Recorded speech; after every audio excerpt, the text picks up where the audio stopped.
আসসালামু আলাইকুম। আজকে মূলত আমরা আসছি ঘাস কাটতে। তো চলো দেখা যাক কে আগে এক ভরা করে ঘাস কাটতে পারে।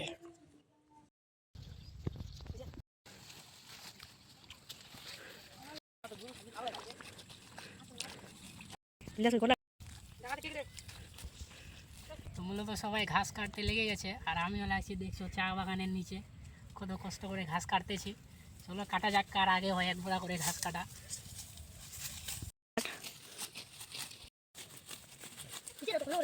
আমরা ঘাস খেতে এসেছি।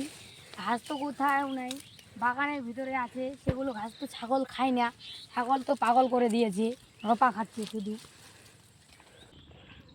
आई दोस्तों आ गया है, देख चुका हूँ आप लोगों ने।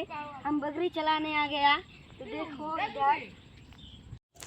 মূলত সবারই ঘাস কাটা হয়ে গেছে, আর কেউ এক ভরা করে কাটতে পারেনি, কারণ যে ঘাস নাই বাগানের ভিতরে। কি বলবো আর আপনাদেরকে।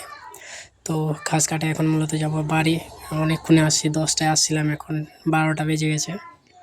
তো এরপর আসলাম চান করতে। তো যেহেতু এটা বর্ষার সিজন, পানির তো কোনো জায়গায় অভাব নেই। তো এখানে পানিটা ফ্রেশ আছে। তো মূলত এখানে সবাই মিলে মौज মস্তি করছিলাম।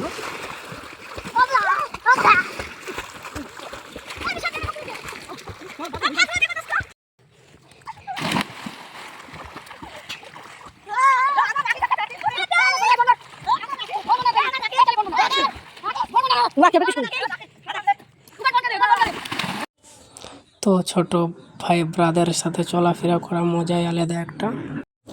মূলত আজকের ভিডিওটা এই পর্যন্ত। আসসালামু আলাইকুম।